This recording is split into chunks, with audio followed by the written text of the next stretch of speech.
There are stories that bleed between worlds, spoken only when the stars flicker and the veil trembles beneath unseen pressure. This one began not in the manufactoria of Mars, nor the golden spires of Terra, but in a quiet hall beneath a broken sky, where magic once ruled, and a boy's name was whispered like hope. Harry Potter, a name that once defied death itself, now drawn by some malignant gravity into a universe where death is not defiance, only transformation. The galaxy beyond holds no school halls, no gentle miracles, only faith carved into flesh and gods who wear no kind faces. They are hunger, deceit, rage, and rot, the Chaos Gods. And they have noticed him. Imagine a Patronus flickering against the warp's madness, a wand's light clashing with a demon's roar. What becomes of innocence when it is dragged across reality's wound and forced to kneel before the throne of mankind's darkest faith? This is not a what if, it is a warning, a dream the universe itself tried to forget. Before we journey deeper into the void, I need to be honest. My heart sank when I saw that nearly 90% of you who listen to these stories never subscribe. If you truly believe that long-form, strange, beautiful storytelling still matters, please like and subscribe. That one small click keeps these tales alive and helps the light reach just a little farther through the dark. If this story finds you, across the stars, across the noise, then share it. Because even in the age of endless war, memory is rebellion, and stories are the last magic humanity still believes in. It began as a whisper in the warp, too soft for the instruments of the Adeptus Astra Telepathica to detect, too strange for any sanctioned psyker to name. Across the blackness between stars, something stirred, not with the hunger of demons or the rhythm of dying suns, but with a pulse that felt alive, purposeful, almost human. It rippled outward, brushing against the currents of madness and faith that define reality in the 41st millennium. On Terra, the choirs screamed as one, their minds burned with images of light not from the Astronomicon. The Magi of Mars debated in silence, their cogitators filled with symbols no Binharic language could decipher. And in the forbidden vaults beneath the Golden Palace, the custodies felt the faintest tremor in the psychic wind, as if the Emperor himself had breathed, once, faintly and then gone still again. Elsewhere, in a realm far gentler and older, a man with a lightning scar awoke to the sound of breaking glass and the copper tang of blood. His wand, once so alive, sparked uselessly beside him. The air itself felt wrong, heavier, colder, filled with something vast and unknowable. London's lights flickered, dimmed, then vanished beneath an aurora of violet flame. He felt the pull before he saw it, the sky opening like torn parchment, a wound bleeding color into nothingness. For one frozen heartbeat, he saw faces in that light, not human, not sane, but ancient and watching. Then the ground gave way and the world folded inward, dragging him into the storm between worlds. He did not scream. The years had taken that from him. He had faced death before, seen gods die and men become monsters. But this was something different. His body twisted in the torrent, his mind torn open by 1,000 voices whispering names older than creation. Khorne, Slaanesh, Nurgle, Tzeentch, words not meant for human thought.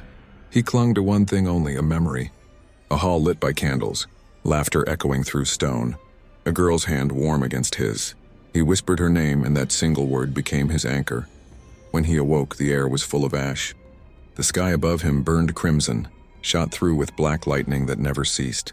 He lay on a plain of broken ferrocrete, surrounded by rusted skeletons of titanic machines and the remains of cities turned to dust. Somewhere in the distance, bells tolled, deep, mechanical, and mournful. He tried to rise, but the gravity felt heavier here, dragging him back to his knees. His magic answered sluggishly, like a candle fighting a storm. He reached for his wand, found only cracked wood and silence. Whatever had torn him from his world had wounded it too. Then came the voices. Harsh metallic filtered through rebreathers. Shapes emerged from the smoke. Armored giants, their armor scarred and their eyes burning with suspicion. He recognized nothing of their markings, only the double-headed eagle etched in gold upon their pauldrons. They moved with the precision of soldiers, weapons raised, their language sharp as broken glass. One of them stepped forward, his armor bearing the crimson seal of the Inquisition. "Identify yourself, psyker." Harry tried to speak, but the word meant nothing to him. He felt the pressure of their gazes, the weight of their faith. Psyker. It wasn't a name, but a curse. The Inquisitor raised a weapon, a pistol unlike any he had seen, humming with contained fury. I said, "Identify yourself." He opened his mouth, and for a moment his old instinct answered. The air shimmered. A spark leapt from his palm, white and clean, and the soldier nearest him staggered backward as his weapon turned to molten slag. Silence fell. The Inquisitor's eyes widened, then narrowed. "Seize him," he ordered. "By the throne, he's a witch of unregistered power." They came at him in formation, precise and merciless. He could have fought, perhaps even escaped, but exhaustion gnawed at him, and the sheer alien vastness of the world pressed down until resistance seemed meaningless. His vision blurred as they struck him. The last thing he saw before darkness was the sigil of the Imperial Aquila gleaming on their armor. 2 wings outstretched, devouring the sky. When he woke again, the scent of incense and oil filled his lungs. He was chained to a stone slab, silver runes burning faintly beneath his skin. The walls pulsed with whispered prayers broadcast through hidden vox grills. Figures in robes moved around him, chanting. Every word carried a weight that made his magic flinch. Above him, a statue towered, a man of impossible grandeur seated upon a throne of cables and light. His face was hidden behind a halo of machinery, yet even through the blur, Harry could feel the devotion saturating the air. It wasn't magic, but it was something close. He heard a voice, low, reverent, cruel. "You are fortunate, heretic. Few psykers are brought before the sigil of the God Emperor before they are burned." Harry closed his eyes.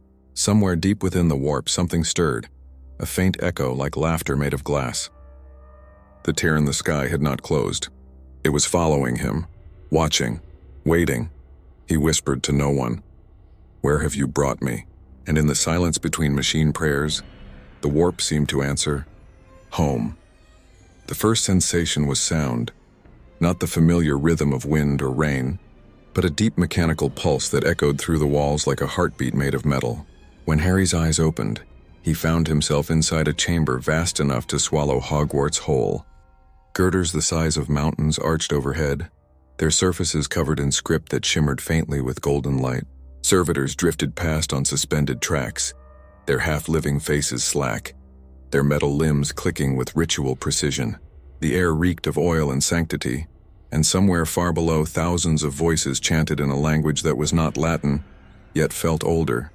He was alive, though the word had lost its certainty.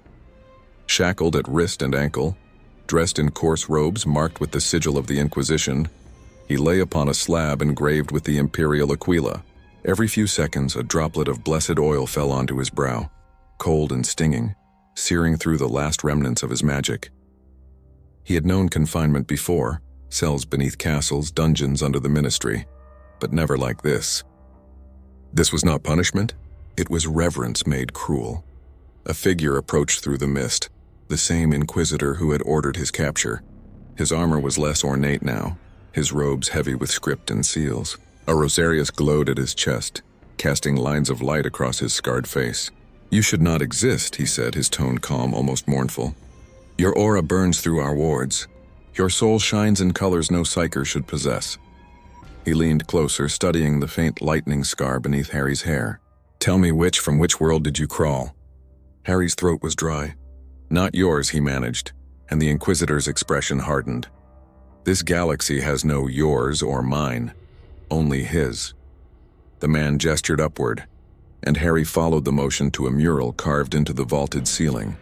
A figure of impossible scale seated upon a radiant throne, his eyes blind yet all-seeing, his hands outstretched toward the stars. "The Emperor protects, even now he watches. Perhaps you are a sign of his will, or perhaps you are a test." "Where am I?" Harry asked. The words echoed in the cathedral, small and human amid the machinery's hymn. The Inquisitor's reply came like a confession. "Terra, the cradle of mankind. Holy ground." The word struck Harry like a physical blow. Earth, but not the one he knew. This was the same world twisted by time and faith into something unrecognizable. He tried to imagine the forests of Scotland, the cobbled streets of London beneath this rusted sky, and failed. The Inquisitor straightened, his voice now carrying the weight of judgment. "You will be examined by the Scholastica Psycana. If your power can serve the Imperium, you may live. If not..." He paused as though pity were an indulgence. "Then the Emperor will have your soul." When the man left, robed attendants approached, their faces hidden behind metal masks shaped into serene expressions. They unbound him, though their hands trembled as if afraid that touch alone might corrupt them. The moment his wrists were free, Harry felt the faint hum of his own power again. Weak, but there. He could feel the walls humming with psychic resonance, every surface carved with wards. His magic was a candle in a cathedral of flame. They led him through corridors lined with statues of saints and martyrs, each holding relics that glowed faintly. The air was thick with incense, and the floor thrummed beneath his bare feet. Outside he glimpsed the sky, not blue but an endless haze of fire and cloud. The horizon was a forest of spires and towers, all draped in gold and iron, some piercing the heavens themselves. Ships like cathedrals floated above, their hulls etched with scripture, their thrusters glowing with the light of a dying sun. Everywhere he looked, humanity had transformed faith into architecture, devotion into weaponry. It was magnificent and it was horrifying. They brought him before a dais where a woman in crimson robes waited. Her eyes shone with augmetic light, her scalp covered in thin cables that vanished beneath her hood. "Designation?" she asked the attendants. "Unregistered psyker captured near the Basilica of St. Halvern. Possible warp anomaly origin," one replied. Her gaze settled on him. "You are fortunate. Few anomalies survive arrival." She gestured, and a servitor rolled forward bearing a tray of instruments that looked like a surgeon's tools fused with relics of worship. "You will be tested." Harry felt the faint surge of defiance rise again. "If I refuse?" "Then your refusal will be catalogued," she said softly, "and your ashes scattered to the void." He met her gaze and said nothing. The examination began. Cold metal touched his temples. Light flared behind his eyes. Voices whispered not in his mind but through it, brushing the edges of memory. He saw flashes. Hogwarts' gates swallowed by mist. Dumbledore's calm smile fading into static. A throne of gold beneath endless cables. The woman drew back suddenly, blood trickling from her nose. "Impossible," she murmured. "His soul is intact." That night, locked again within a containment cell, Harry stared at the flickering lights above and wondered if he had been sent here by fate or by some cruel cosmic accident. He whispered a spell out of habit, but no sound came. The cell walls drank it whole. Outside, the bells began to toll again, low, mechanical, and endless. Somewhere in the distance, a crowd of pilgrims was singing. Their hymn rose like smoke, each word the same. "The Emperor protects." Harry closed his eyes and whispered back, not in prayer, but in challenge. "Then let him prove it." And for the briefest instant, the lights flickered, not with failure, but with acknowledgement. Something vast had heard. Days lost their meaning within the cathedral's iron embrace. The passage of time was measured only by the tolling of bells and the endless drone of sermons projected through the vox grills. Each morning, the acolytes brought him a ration of nutrient paste and a vial of holy water laced with tranquilizers. Each night they sang hymns until the sound sank into his bones. Between those hours, Harry sat upon the cold floor of his cell, staring at the thin beam of light that filtered through the barred window high above. It carried the smell of ash and burning promethium, the scent of faith made tangible. He learned their prayers by accident. Words repeated often enough become chains even when one does not believe. By his light we are purified, by his pain we are redeemed. They were not prayers for mercy but for endurance. There was beauty in them and horror intertwined. Once he had believed in a world where love was the strongest magic. Here belief itself was weaponized, sharpened until it could draw blood. The interrogations began after the third day. Not with torture at first. The Inquisitor, whose name he learned was Severin, preferred understanding to cruelty. He would stand before Harry, hands clasped behind his back, and ask questions in a tone so calm it chilled the air. "Where did you learn to manipulate the warp without invocation? What is the source of your sigil? Do you serve a demon or a god?" Each time, Harry answered truthfully that he knew nothing of demons, that his magic was his own, that the only god he had ever spoken to was death itself. Severin listened, expression unreadable.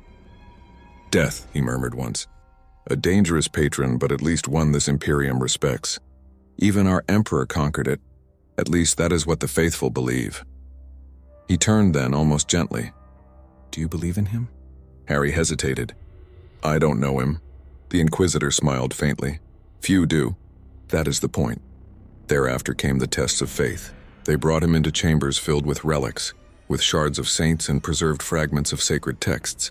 He was made to stand before statues of the emperor and repeat oaths he could barely understand. The words pressed against his throat like weights demanding surrender.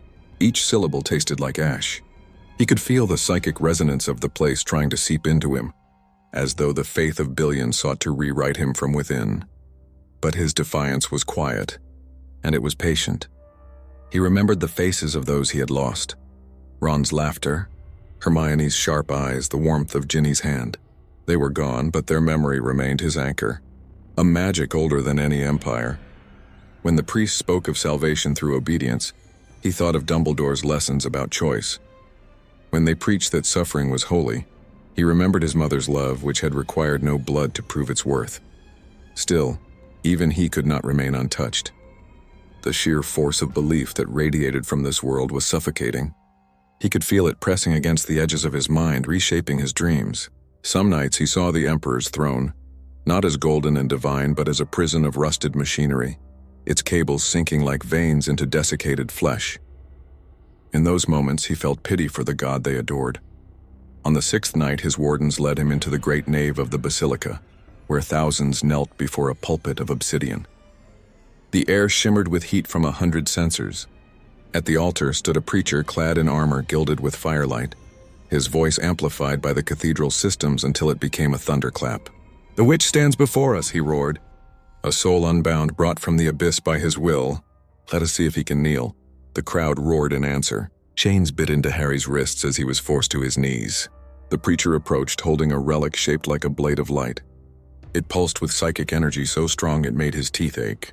"Confess your faith in the Emperor of mankind, or be unmade by his radiance." Harry looked up at the towering figure and saw, for an instant, not a zealot but a man burning himself alive on the altar of conviction. He whispered, "I don't belong to you." The relic's light flared. Pain tore through him, white and absolute. The crowd chanted louder, drowning his scream in their devotion. He should have died, yet something deep within him, some stubborn fragment of his old magic, flared in defiance. The relic shattered. Its light scattered into harmless sparks. The chanting faltered. Silence fell. When Harry lifted his head, his chains hung in molten strands. The preacher stumbled back, eyes wide with awe and fear. The congregation whispered, their certainty trembling. The Inquisitor, standing at the edge of the dais, watched with the faintest hint of grim fascination. The Emperor's light did not destroy him. Someone murmured. "No," Severin said quietly. "It revealed him." The bells began to toll again, not in condemnation but in warning. The sound rolled through the cathedral, echoed down the corridors and out into the burning sky. Somewhere far beyond Terra, something stirred in the warp, answering the call. Harry felt it, the faint, malignant warmth of eyes turning toward him from across eternity. He knew that sensation now. He had felt it once before, the night the veil tore open. He was being watched, not by men, by gods.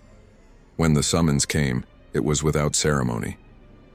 2 custodians entered his cell, their armor burnished gold, their faces impassive behind emotionless helms.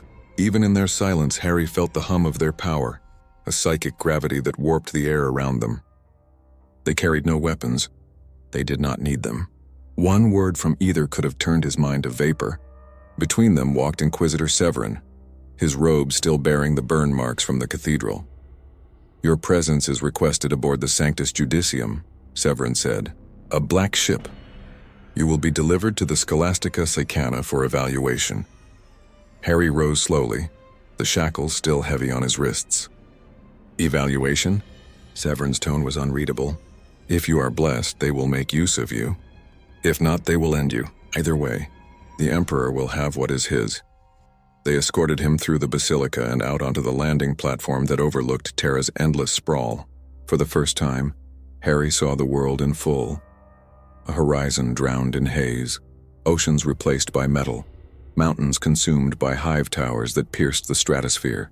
Above it all, the sky was a tapestry of orbiting cathedrals and burning stars. The immensity of it struck him silent. Humanity had conquered its home world and gilded its ruins in worship. The black ship awaited, vast as a city, its hull engraved with runes that seemed to breathe. Choirs sang from the docking arms, their voices rising through vox speakers until the very air vibrated with fear and reverence. The moment Harry stepped aboard, he felt the warp pressing against the Geller fields, testing them, curious.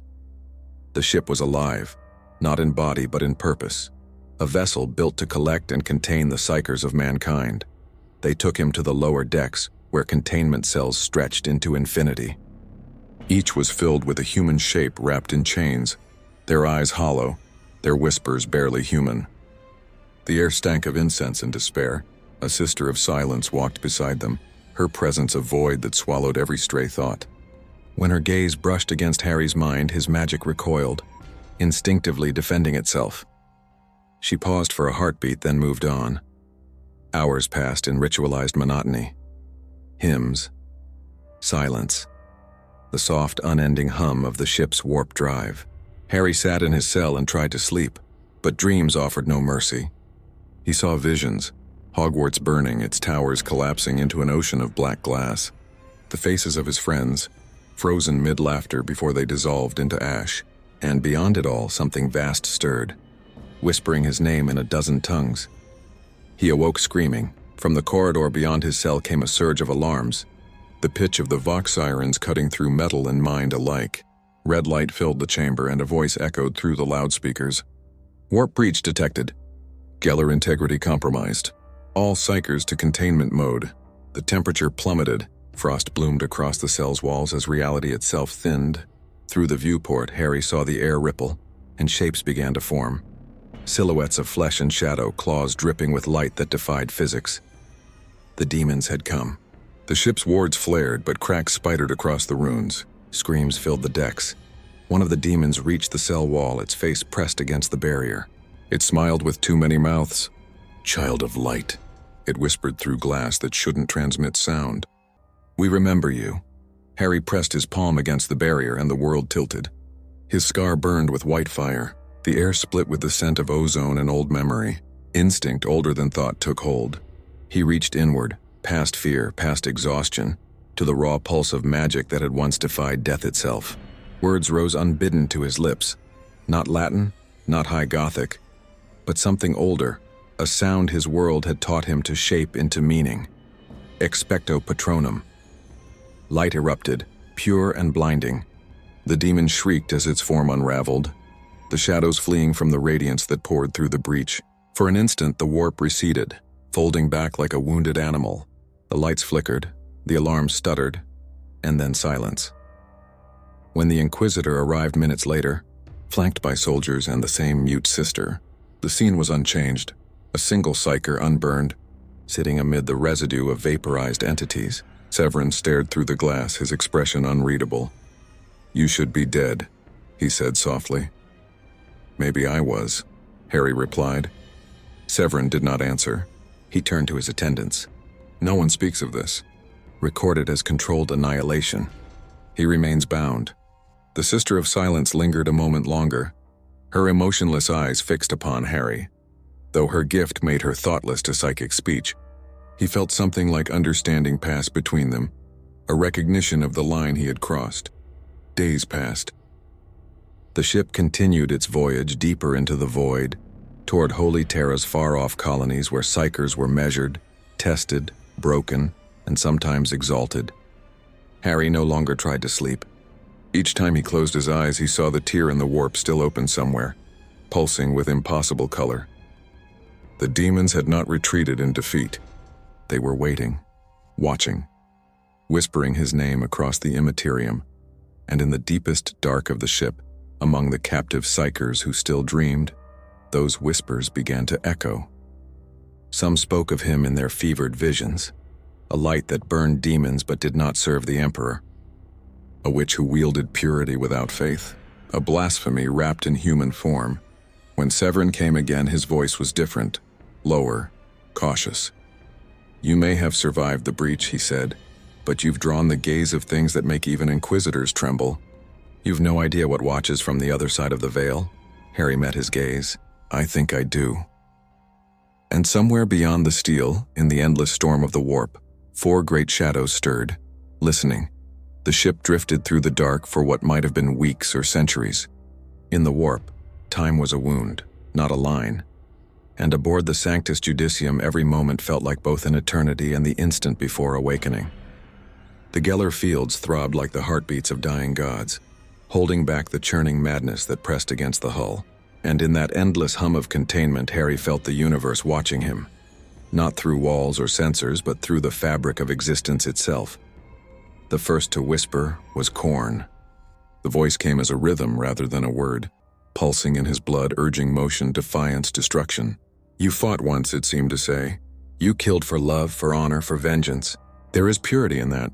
Each heartbeat became a war drum, and for a moment he saw himself standing amid rivers of fire, wand transfigured into a blade of searing light, his name shouted by warriors whose faces he could not see. But when he blinked, the vision dissolved, leaving behind only the smell of smoke and the dull ache of shame.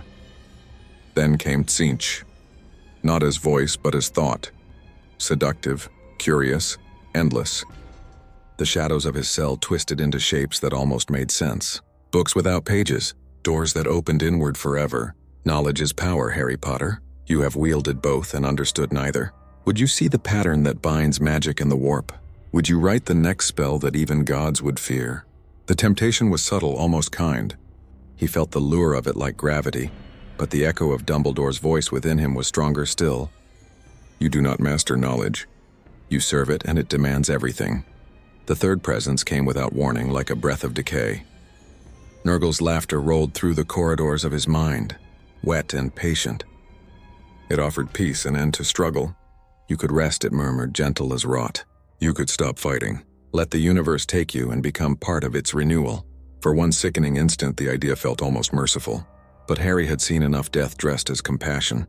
He rejected it, and the laughter faded, leaving behind the faint smell of damp soil and wilted flowers. The last voice was the quietest and the most dangerous. Slaanesh did not speak in sound or vision, but through memory. It came as warmth. Ginny's hair against his cheek, the taste of butterbeer, the feeling of flying without fear. You could have it all again, it whispered. Not illusion, not dream, and reality shaped to your desire. You have earned it. It was not cruel. It was perfect. But even as he trembled beneath the weight of it, he knew perfection was the trap. In a universe where desire reigned, love would suffocate under its own abundance. The four voices never spoke together, yet their presence intertwined, circling him like predators around a wounded star. They did not demand worship, not yet. They waited, patient and omniscient, as if they had already foreseen the moment he would break. Outside the cell, the ship creaked and groaned as it passed too close to a psychic maelstrom. Some of the weaker psykers screamed until their throats tore. Harry listened, his palms pressed against the cold metal of the wall, and felt the hum of the warp beyond. It was chaos, yes, but beneath it was a rhythm, a structure so vast and alien that it resembled design. Magic and madness were not opposites. They were cousins separated by belief. The realization terrified him. Inquisitor Severin came again, drawn by reports of his unrest. His face looked older, the scars deeper. The ship's astropaths say your aura glows through the hull, he said. They dream of you. That shouldn't be possible. Harry's voice was calm, though inside he trembled. Maybe they're not dreaming of me. Maybe they're dreaming through me. Severin's eyes flickered with unease. The warp is responding to you as though you were marked. And yet there is no corruption. You're not being consumed, and you're dividing it. The Inquisitor leaned closer, whispering, Whatever you are, you have the attention of the Four. They whisper of you in the dreams of demons. Khorne calls you warrior. Tzeentch calls you key. Nurgle calls you seed, and Slaanesh, he hesitated, the word catching in his throat, calls you love. Harry turned away, gripping the iron bars. They don't understand either. You speak as though you pity them, Severin said. I do, he whispered. They're trapped too, bound to what they are, forever repeating themselves. For a long time, the Inquisitor said nothing. The engines throbbed, steady as a heartbeat, the song of the ship merging with the background hum of the warp. Then, very quietly, Severin murmured, If you are right, if they are not beyond pity, then perhaps even gods fear being forgotten. When he left, Harry sat in the darkness, watching the faint motes of dust spiral in the filtered light. He could feel the gaze of the warp still upon him, curious, hungry, uncertain. But beneath that gaze, something else stirred. A current of power not entirely malign, not entirely divine. It felt familiar, though he could not name it. Somewhere deep within the Sanctus Judicium, a child among the psykers began to hum. The melody was haunting, fragile, and terribly old. One by one, the others joined in, their voices rising through the metal decks until it became a single, trembling song. No one knew the words, but the meaning was clear. Light remembered. The demons in the warp screamed at the sound. Harry closed his eyes. He did not sing, but the power in the song brushed against his soul, and for a heartbeat, he felt something like grace. It began with a scream that wasn't human. The Sanctus Judicium trembled as the Geller field failed, flickering like a dying heartbeat. For days, the crew had whispered of strange omens, icons bleeding oil, liturgies ending in static, prayers answered by silence. Even Severin, whose faith was a fortress, had stopped quoting scripture. The ship drifted near the edge of the Eye of Terror now, that churning wound in reality where the warp bled openly into existence. Every hull plate groaned beneath the weight of proximity. It was only a matter of time before something reached through. Harry felt it long before the alarm sounded. The pressure in his mind built like a tide against stone. His dreams had become too real. Visions of demonic wings scraping against the ship's hull, of laughter that tore through metal. The psykers around him began to convulse, their minds breaking one by one. He could hear their thoughts like whispers through water, thousands of terrified voices drowning together. The warp was thinning, the ship becoming transparent to it. When the breach came, it tore open like a wound that had always been there, waiting. Shapes erupted from the air itself, shadows with teeth, light that screamed. The corridors became rivers of fire and blood. The Sisters of Silence moved through, it like ghosts, their null fields flickering against the pressure, but even they could not stem the flood. The demons poured in, drawn by hunger and by something else, by him. Severin found him unbound, standing amid the chaos, eyes burning with the same light that had once shattered the preacher's relic. "You mustn't use it," the Inquisitor warned, raising his weapon. "Every time you draw upon that power, they see you. They follow you." Harry turned slowly. They already have. The air behind him cracked like glass, and a demon of impossible scale took shape. Horns curling through smoke, flesh stitched from nightmare. Its voice filled the chamber. Child of the false light, it rumbled, "We have come to claim what is ours." Severin fired. The bolt round struck the demon's chest and detonated, but the creature only laughed, molten ichor spilling where its heart should have been. The Sister of Silence beside him fell to her knees, her null aura shattering beneath the psychic onslaught. Harry stepped forward. For a heartbeat, he hesitated. The temptation to fight, to unleash everything was immense, a hunger older than himself. He could feel Khorne's approval in the beat of his pulse, Tzeentch's curiosity coiling like a serpent in his mind, Slaanesh's whisper promising perfection if he would only surrender, Nurgle's patience offering the comfort of decay. They surrounded him in unseen circles, their attention absolute. He closed his eyes and remembered another war, smaller, quieter, fought in hallways instead of galaxies. He remembered how he had won then, not through greater power, but through love, through the stubborn refusal to become what he fought. He raised his hand, not in rage but in defiance, and whispered words that had once belonged to a child. Lumos. A single point of light bloomed at his fingertip. Soft, steady, absurdly fragile amid the storm. Yet it grew, fed not by fury, but by will. The demon screamed as the glow expanded, not blinding but pure. Its flesh sloughed away, dissolving into smoke. The warp recoiled. The other demons faltered. For the first time in 1,000 years, something within the Eye of Terror remembered what innocence had felt like. Severin stared, stunned. "By the throne," he murmured. "What are you?" Harry lowered his hand. "Tired." The light faded, and the silence that followed was deafening. Only the distant wail of klaxons broke it, calling the survivors to their stations. The ship half dead continued its drift, the Geller field flickering but holding ground barely. When the crisis passed, Severin came to him again, no longer as interrogator but as man. He carried no weapons, no retinue. "You saved us," he said. "Yet when I look upon you, I feel no blessing. The Emperor's light burns cold around you." Harry smiled faintly. "Maybe he and I just don't pray the same way." The Inquisitor's eyes darkened. "There are those who will call you saint, and those who will call you heretic. Do you understand the danger of both?" "Yes," Harry said softly. "One builds statues, the other burns them." They stood in silence for a long time. Through the viewport, the eye of terror pulsed like a living wound, its storms curling around the ship. For the first time, Severin looked afraid. "We should turn back," he said. "The warp knows your name now." Harry's gaze lingered on the churning void.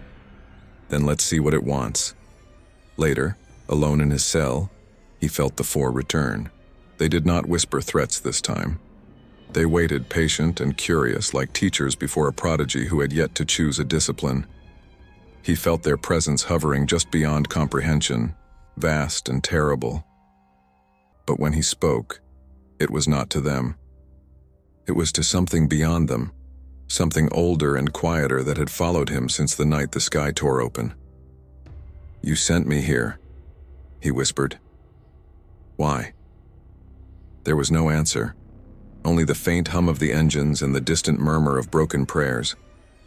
Yet deep within the warp, the light he had conjured still glowed, defying entropy. The demons recoiled from it, and the gods took notice. The battle for his soul had begun, but the combatants were no longer clear. It was not a matter of light and dark, but of choice and the absence of it. He lay back against the cold metal and whispered to the void, "You'll have to do better than temptation." And somewhere in the storm beyond sight, the gods smiled. When the Sanctus Judicium finally emerged from the warp, it did not return to any port marked on the Inquisition's charts. Instead, the ship found itself drifting above a planet that shimmered like broken glass, its surface veiled in perpetual twilight.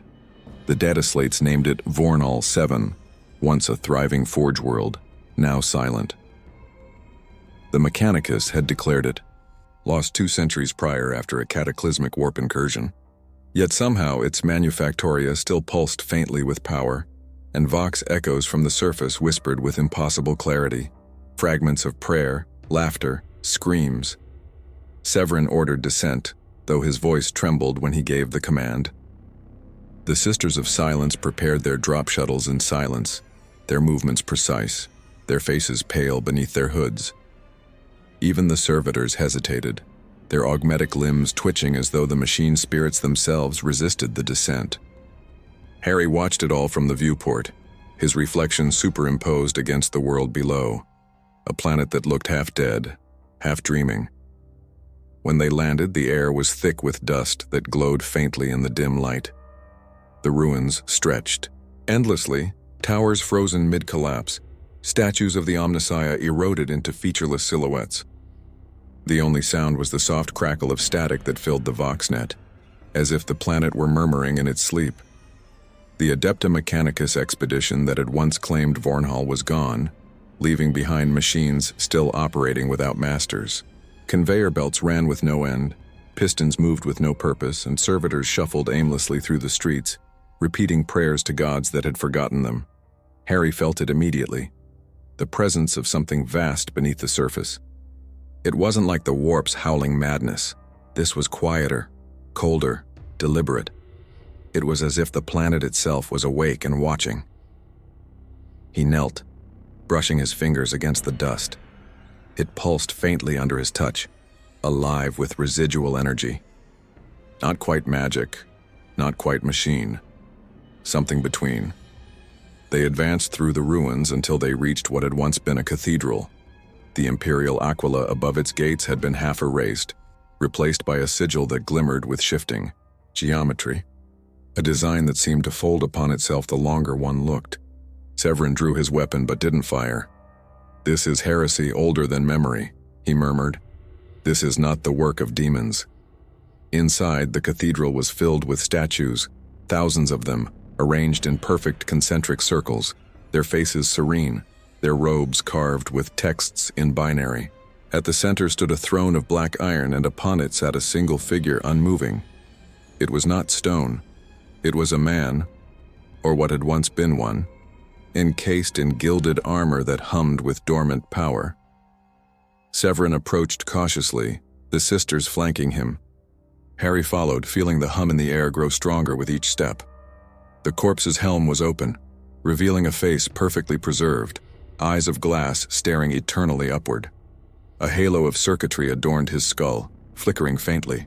"Tech Priest Dominus," Severin whispered. "He must have been the last to fall." But Harry shook his head. "He's not dead." As if in response, the body twitched. A low tone filled the chamber, not a voice, but the echo of thought rendered in sound. "Initiate. Sequence. Complete."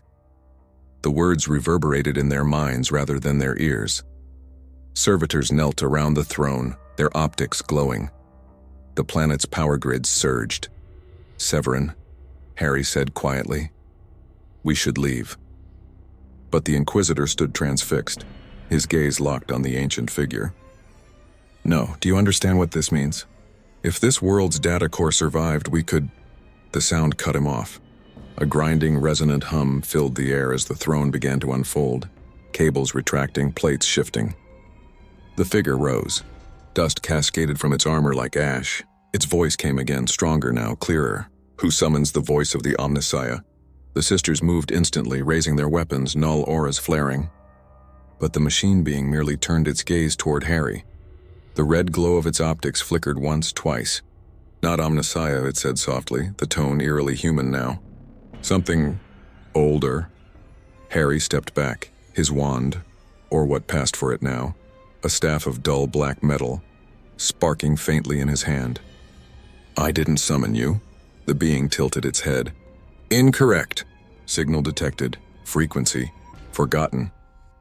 It raised a hand, and the light from its palm spread across the chamber, casting moving images upon the walls. Scenes of war, of ancient terra, of golden light bleeding into shadow. "The machine god dreams of the flesh god," it murmured. "Both broken. Both bound, you. Anomaly between." The images shifted. A figure of fire seated upon a throne surrounded by 10,000 golden warriors. And beside that image, another of a boy beneath a lightning scar. The resemblance was not perfect, but it was enough. The room grew colder. Severin whispered, "The Emperor's image. Reflected in him?" The machine turned its gaze upon the Inquisitor.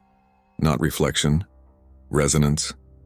Its hand reached toward Harry, who felt a surge of raw connection, machine and magic, binary and spellcraft intertwining like blood. He felt his pulse sync with the hum of the planet, his thoughts expanding outward, touching something vast and mechanical beneath the surface. In that moment, he saw it. The buried heart of Warhammer 7, a colossal engine, larger than any cathedral, pulsing with quiet light. It was alive, dreaming, sustaining itself for centuries without command. And deep within its core was something human, a consciousness that remembered the shape of prayer. He broke contact with a gasp. The vision shattered, the machine being staggered, lights dimming. "The cycle repeats," it said, voice fading. "The gods hunger, but the pattern endures. Flesh and code, faith and power. The same mistake. Infinite." Its eyes went dark and silence returned. The sisters stood motionless, weapons still trained. Severin turned to Harry, his face pale. "Whatever you are, Potter, you are dragging the past into the present." Harry looked at the throne, at the silent figure seated once more, and whispered, "Maybe the past never left." Outside, the wind began to rise. The dust shimmered as if stirred by invisible breath. Somewhere deep below, the sleeping machine stirred again. Not in recognition, but in anticipation. The city of silence had woken. Night came to Warhammer 7 like a falling curtain, not dark but bruised with hues of dying light. The ruins gleamed faintly, every shattered window reflecting stars that weren't really there. From orbit, the Sanctus Judicium transmitted bursts of static that no longer carried meaning. The Vox channels had become haunted, filled with fragments of hymns recited backward and mechanical voices whispering equations that made no sense. The crew prayed, the sisters recited their silent litanies, and the Inquisitor slept with his eyes open. Something had shifted on that planet and everyone could feel it. Harry stood at the edge of the city, watching the manufactorum towers hum to life one by one. They moved as if guided by invisible hands, pistons rising and falling with impossible grace. He could feel the rhythm beneath his feet, not mechanical but musical. The entire world was singing. It wasn't a sound one could hear, not really. It was the resonance of thought carried through stone and circuitry. He recognized fragments of the melody, echoes of the song the psyker child had sung aboard the ship, now magnified 1,000-fold. Severin approached him, armor dusted with ash, expression hollowed by exhaustion. "The sensors show energy surges beneath every manufactorum," he said. "Something's waking up, something planetary in scale. We're standing on a shrine built over a machine that thinks it's alive." Harry nodded slowly. "It doesn't just think. It dreams." The Inquisitor's jaw clenched. "Dreams are for the weak. Machines should obey. Then why do they build gods?" The question hung in the air between them, heavier than the dust. Severin said nothing. Somewhere in the distance, a tower collapsed in silence, crumbling like salt under invisible pressure. The sound reached them a moment later. Not thunder, but a deep, resonant tone that vibrated in their bones. The Sisters of Silence began to gather, forming a perimeter around the ancient cathedral. Their null field shimmered faintly, pushing back against the psychic pulse emanating from the planet's heart. But even their void-born calm could not stifle what was rising. The hum became a chant, and within it words began to form. Not in low Gothic, not even in Mechanicus cant, but in something older, closer to the raw language of creation. Harry felt it inside his skull, vibrating against his thoughts. "We are the choir of iron. We remember the first dream." He stumbled, clutching his head. The voice wasn't external. It resonated through his memories.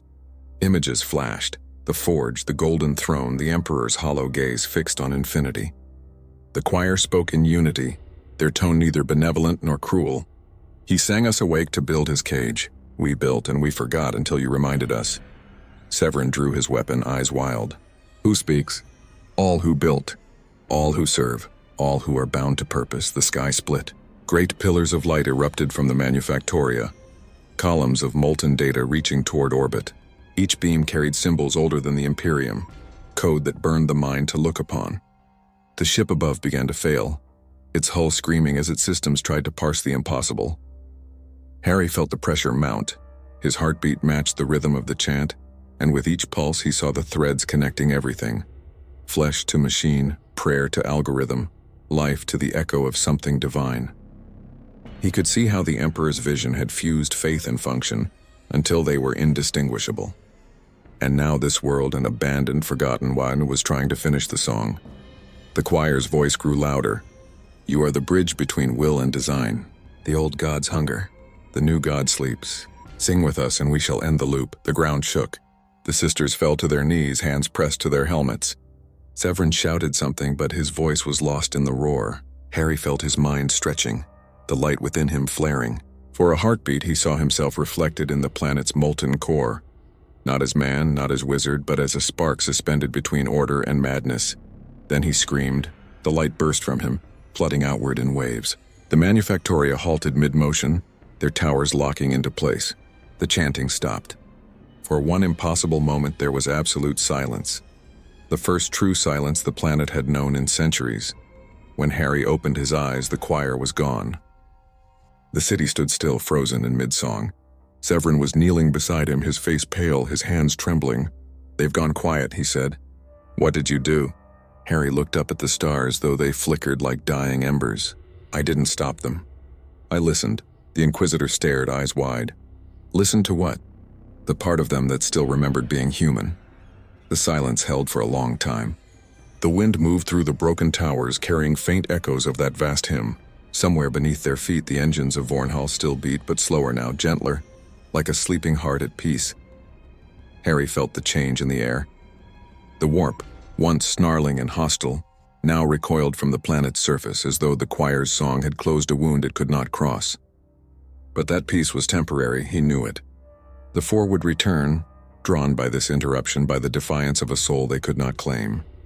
Severin stood and looked down at him. "You can't keep doing this," he said. "Every miracle costs something. Every act like this draws the eyes of gods, and men that should never see you.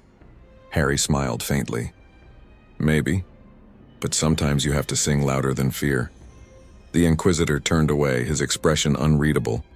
If Terra ever learns of you, he said quietly, they'll send more than whispers. They'll send the custodes. Harry's smile faded. Then they'll find me ready. As dawn broke, though dawn here was more a change in tone than light, the ruins began to hum again, softer now, as though the planet itself were exhaling after centuries of prayer. The choir of iron had fallen silent, but the echo of its song lingered in the dust. In the distance, the horizon shimmered, and from the edge of sight, a figure began to approach, golden, radiant, and impossibly calm. Harry felt the world still around him. The Emperor's shadow was coming. The figure that walked through the ruins did not belong to this age, or any age still remembered. Each step it took bent the dust away from its feet, and the very air bowed as though recalling an ancient promise. The golden radiance around it was not light as men understood it, but the echo of memory. The lingering aura of the Emperor's might refracted through something less than divine yet greater than mortal. The Sisters of Silence fell to one knee without command, their null fields flickering uncertainly. Severin drew his weapon, though the act was ritual, not defiance. Harry simply stood still, knowing that what approached was not the Emperor himself, but one of his instruments, perhaps a custodian guard or perhaps something stranger, something born from the will that still burned upon the golden throne. When the figure spoke, its voice carried the weight of law.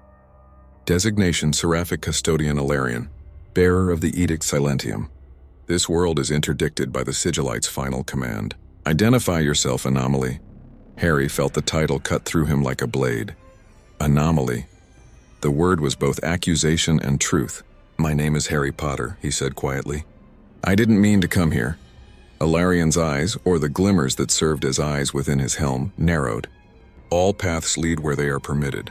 You are far from permitted. The custodian stepped closer, his armor whispering in the ruined air.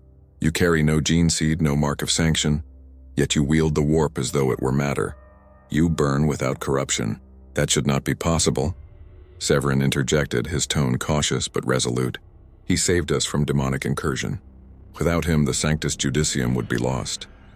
The custodian turned, and even the Inquisitor, hardened, iron-willed, flinched beneath that gaze. The Inquisition has no jurisdiction over aberrations of metaphysical design. Your duty is containment, not compassion.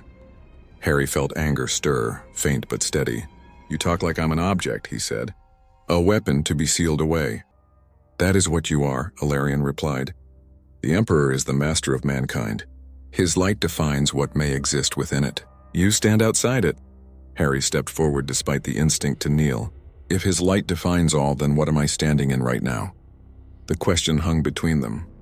For a long moment, the custodian said nothing. The wind moved through the hollow streets, carrying the scent of machine oil and ash. Then quietly, Ilarion spoke again, softer, not less terrible. There are records, he said.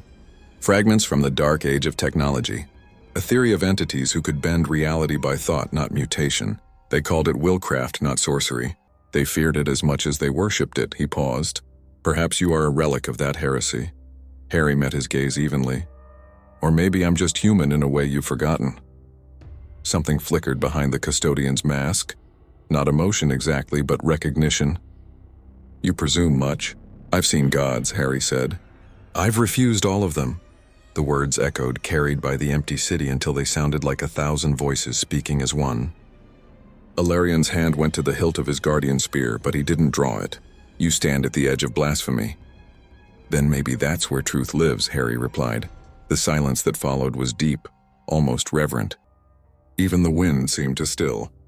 The custodian tilted his head, studying him. You are dangerous, he said at last. Not because you defy the warp, but because you make it seem conquerable. I don't want to conquer anything, but you already have. Ilarion looked around at the silent manufactoria, the stillness that had replaced the choir's endless song. You tamed a world. Even the machine spirits obeyed you. Harry looked down at his hands, faintly luminous beneath the shadowed light. I didn't tame it. I reminded it. The custodian turned toward Severin. He cannot be allowed to leave this planet. Severin stepped forward, voice trembling but defiant. Then you'll have to explain that to the Emperor yourself. Because whatever this man is, he sent him here, or allowed him to come. Either way, that makes him part of the plan. For the first time, Ilarion hesitated. The armor's light dimmed slightly, as though the truth of those words carried its own gravity. The custodian's duty was absolute, yet even absolute orders bent before the unknowable will of the throne. You will come to Terra, Ilarion said finally. The High Lords must see you. The Emperor must see you. Harry's heart tightened. He's alive? Alive is a word too small, Ilarion said. He endures. He commands. He dreams the galaxy awake each day through agony. Harry nodded slowly. Then take me to him. The custodian inclined his head, a motion that was almost respectful. Prepare yourself, anomaly. You are about to walk where even saints go blind. Severin turned to him as the teleport beacon ignited, bathing them in golden light. If we survive this, he whispered, history won't know what to call you. Harry gave a small, tired smile. It never did. The world of Vornal 7 dissolved around them, replaced by the blinding radiance of transition. For a heartbeat, Harry felt the warp press close again, whispering through the cracks of reality. The four watched still, patient and waiting, their laughter faint beneath the hum of the universe. When the light faded, he stood upon marble older than stars, beneath a sky made of gold and sorrow. The throne waited ahead. The light of Terra was not sunlight. It was the illumination of faith, burning without warmth, vast and pitiless as the void. The air itself trembled with devotion. The towers of the Imperial Palace rose into the storm-choked heavens, each spire a blade aimed toward eternity. Billions had died to raise those stones, and billions more prayed to their shadow, their voices merging into a single sound, the ceaseless hymn of survival. As Harry followed the custodian through the sanctum gates, the echo of those prayers pressed against him like wind. The scent of incense and oil filled the corridors, mingling with the low hum of machinery buried beneath the stone. They walked for what felt like days through halls carved from the bones of forgotten empires.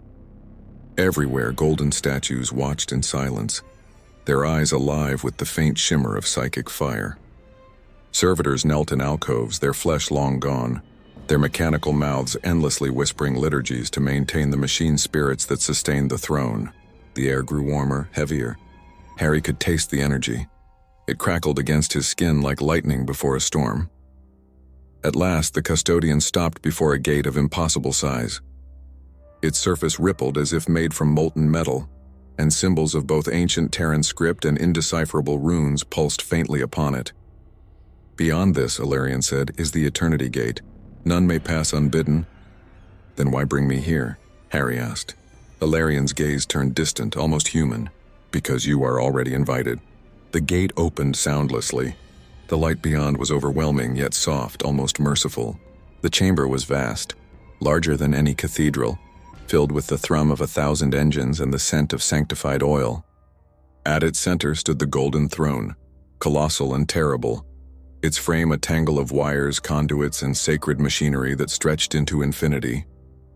Upon it sat the Emperor of mankind, a figure of fire and decay, brilliance and ruin. His flesh was a monument to endurance, his mind the last fortress of humanity. Harry fell to his knees, not from command but from sheer gravity.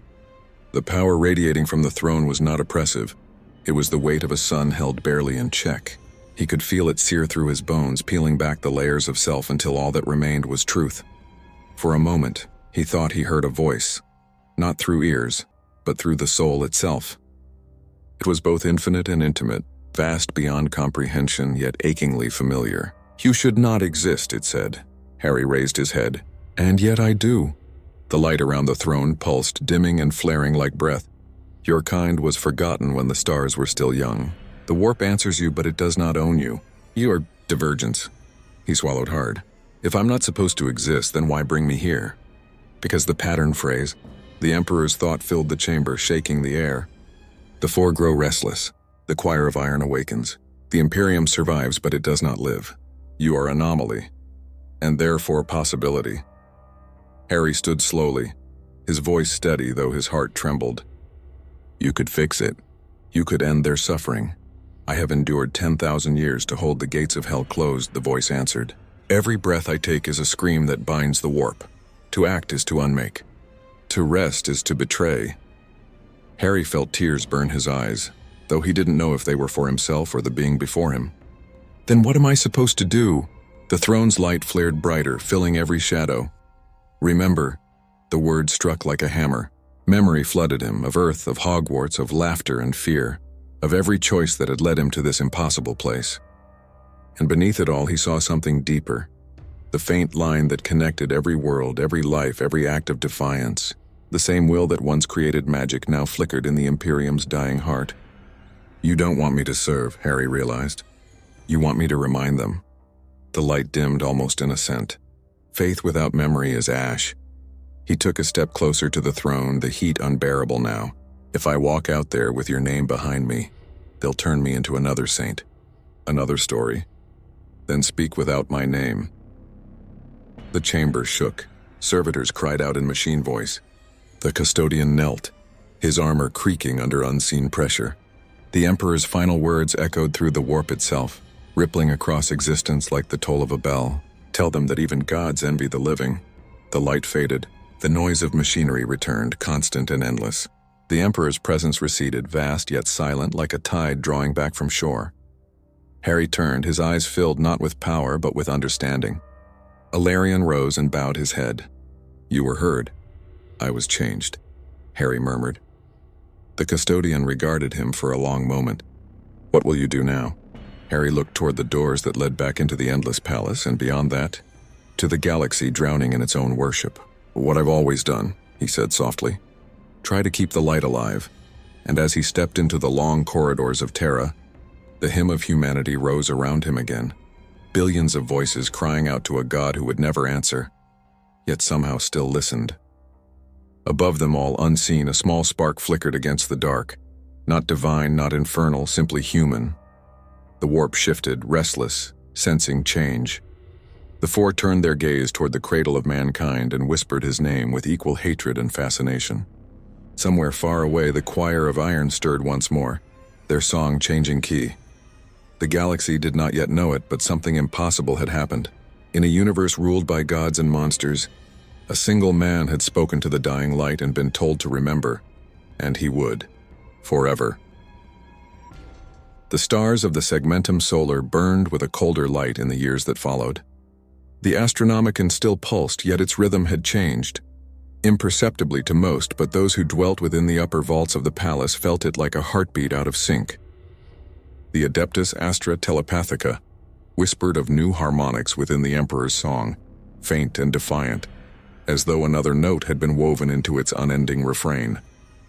None could name it, none dared, but some said it felt alive. Harry stood upon the outer terraces of the Imperial Palace where few mortals had ever walked and returned sane. The world below was an ocean of light, endless pilgrim fires flickering beneath the toxic skies.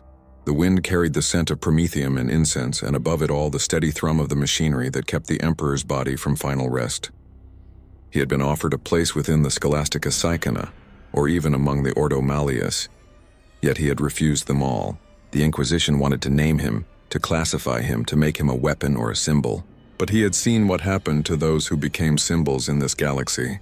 They were worshipped until they were devoured. He spent his days among the silent halls of the Adeptus Custodes, where Alarion now watched over him with a peculiar kind of wariness that bordered on respect. They spoke rarely, but when they did, it was of meaning. Of the thin line between faith and knowledge, between obedience and understanding. Harry had come to see that in this universe, survival itself was an act of rebellion. Each breath taken without surrender to despair was defiance against chaos, against entropy, against the endless hunger of gods who fed on pain. One night, as the light from the throne bled crimson through the sanctum windows, Alarion approached him in silence. There are rumors beyond Mars, the custodian said. Worlds once lost to the warp flicker again in our aspects. The tides are shifting. Harry turned, his gaze steady. You think it's me? I think the universe responds to conviction, Alarion said. The Emperor spoke to you. That alone makes you a variable the Mechanicus cannot chart, and the Ecclesiarchy cannot sanctify. You exist between truths, and in that fracture things change. Harry smiled faintly. That's not faith, Illyrian. That's just hope with better armor. Perhaps, the custodian said, and for a moment he almost sounded amused. But it is hope nonetheless. In all the millennia I have stood watch. That is the rarest resource of all. The following days bled into one another, a cycle of reflection and observation. Harry wandered through the shrines and archives, reading histories written in blood and gold. He saw portraits of heroes turned traitors, saints made into monsters, and empires devoured by their own devotion. Yet beneath all that ruin he sensed something constant, the human refusal to vanish. It was there in the cracked murals, in the whispered prayers of acolytes polishing their relics, even in the silent servitors that maintained the halls. They all moved because something inside them remembered motion, remembered purpose. On the 10th day, Harry stood before a great window overlooking the void. Beyond it, Terra's orbit shimmered with the light of countless ships, transports, frigates, pilgrim vessels, all crawling toward the same dying star of faith. He raised a hand and watched the light bend faintly around his fingers. The power within him still thrummed, but it no longer frightened him. It wasn't the warp's corruption, nor the Emperor's borrowed fire. It was something older, something quiet. The human capacity to believe in what could not yet be seen.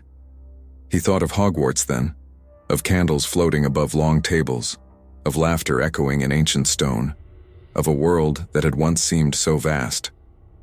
And he understood finally that both galaxies, his and this one, were bound by the same fragile thread. People needed stories. They needed to believe that the darkness could be faced and that someone, somewhere, would stand against it. The door opened behind him. Severin entered, older now, his face marked by years of service that had no rest. "They're calling it the Potter effect," he said quietly. "Astropaths report clearer visions. The choirs sing with less strain. The black ships report fewer losses in translation. The Adeptus Mechanicus can't explain it. But the Ecclesiarchy has already written 3 new hymns." Harry sighed softly. "That's exactly what I didn't want." "They will make you a legend," Severin said. "That's how they understand miracles." "Then let them," Harry said. "Maybe a story's enough. Maybe that's all we ever had." The two men stood in silence for a while, watching the fleet pattern shimmer against the void. Somewhere in that infinite night, the faintest thread of green light shimmered. An aurora across the stars, so distant it could have been imagination. But to those who had seen too much to believe in coincidence, it was something more. Harry closed his eyes. He didn't pray. He simply remembered faces, voices, choices. Every act of mercy, every moment of defiance, every human spark that refused to die.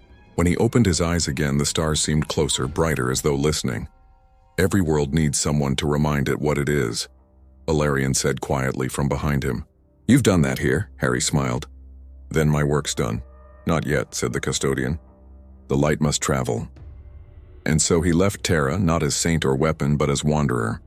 His ship bore no markings, his name absent from all official records. Yet wherever he went, through the fractured worlds of the Imperium Nihilus, through the ghost systems of the Eastern Fringe, the same thing followed. The warp storms weakened, the demonic whispers faltered, and sometimes in the silence between transmissions, astropaths swore they heard a single human voice echoing across the void. It said nothing divine, nothing grand, only a reminder, quiet and eternal. We are still here, and somewhere deep within the machinery of the Golden Throne, a pulse of light flickered once, faint, steady, human.